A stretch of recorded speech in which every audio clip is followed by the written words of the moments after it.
மதுரை பெரியார் பேருந்து நிலையம் அருகே உள்ள கற்றாபாளையத்தில் தங்கும் விடுதியில் ஏற்பட்ட தீ விபத்தில் 2 பெண்கள் உயிரிழந்தனர். மூச்சுத் திணறலால் பாதிக்கப்பட்ட 3 பேர் மருத்துவமனையில் அனுமதிக்கப்பட்டுள்ளனர். விசாகா பெண்கள் விடுதியில் இன்று அதிகாலை ஃப்ரிட்ஜ் வெடித்ததில் தீப்பற்றியுள்ளது. விடுதியில் இருந்த பெண்கள் தூக்கத்தில் இருந்ததால் ஃப்ரிட்ஜ் வெடித்ததையும் அதனால் தீப்பற்றியதையும் உடனே அறியவில்லை. அதற்குள் கட்டடம் முழுவதும் கரும்புகை சூழ்ந்ததால் அங்குள்ள பெண்களுக்கு மூச்சுத் திணறல் ஏற்பட்டுள்ளது. உடனடியாக படிக்கட்டு வழியாக இறங்க முயன்றபோது அதீத வெப்பம் காரணமாக வெளியேற முடியாமல் தவித்துள்ளனர். இதையடுத்து நிகழ்விடத்திற்கு சென்ற தீயணைப்புத் துறையினர் தீயை கட்டுப்படுத்திய பிறகு விடுதியில் இருந்தவர்களை மீட்டுள்ளனர்.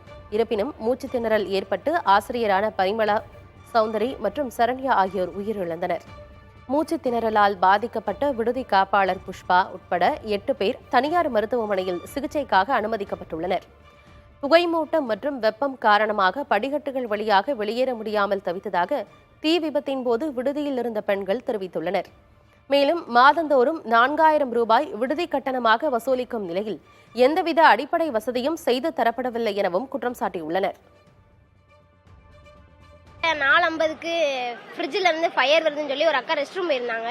அந்த ரெஸ்ட் ரூம் போன இடத்துல அந்த ஸ்மெல் வர்ற மாதிரி இருந்துச்சு. அதுங்க வேமா எங்களை எழுப்பாம கீழே போய் வார்டன் மேம் எழுப்பினாங்க. வார்டன் மேம் அதுக்கப்புறம் மேலே வந்தாங்க. அது ரொம்ப ஃபயர் ஆக ஆரம்பிச்சிருச்சு. அப்புறம் பக்கத்தில் உள்ளவங்களெல்லாம் எழுப்பி செஞ்சு அப்புறம் எங்கள் பக்கத்தில் டீச்சர் இருக்காங்க. அந்த டீச்சர் தான் சத்தம் போட்டாங்க, இம்மா எந்திரிங்கம்மா ஃபயர் ஆகுதுமா அப்படின்னு சொல்லி. அப்புறம் நாங்கள் எந்திரிச்சு ஃபோன் எதுவுமே ட்ரெஸ் எதுவுமே நாங்கள் பார்க்கல. நாங்கள் மட்டும் சேஃபானா போதுன்னு சொல்லிட்டு நாங்கள் இறங்கி வந்துக்கிட்டு இருந்தோம். எங்களால் இறங்கவும் முடியல அந்த இடத்துல. ஏன்னா அந்த அனல் வந்து எங்கள் மூஞ்சிலே அடிக்கிறனால எதுவுமே பண்ண முடியல, ஓடவும் முடியல. படி குறுக்க இருக்கறனால எங்களால் ஓட முடியல. என்ன பண்றது எங்களுக்கு எதுவுமே தெரியல. அப்புறம் தீயணைப்புல இருந்து ஆள் வந்து மேலே வந்து கூப்பிட வந்தாங்க, ஒவ்வொருத்தவங்களா வந்தாங்க. அதுக்கப்புறம் நாங்கள் கீழே சேஃபாகி வந்துட்டோம். அப்புறம் தீ அணைச்சிட்டாங்க. அப்புறம் இன்னொரு வண்டி வேற வந்துச்சு, தண்ணி பத்தலன்னு சொல்லி இன்னொரு வண்டி வந்தாங்க. அதுக்கப்புறம் தான் எங்களை தண்ணியெல்லாம் அணைச்சு முடிச்சுட்டு நீங்க போய் ட்ரெஸ் எல்லாம் எடுத்துட்டு வாங்கம்மா அப்படின்னு சொல்லி எங்களை அனுப்பிச்சு விட்டாங்க.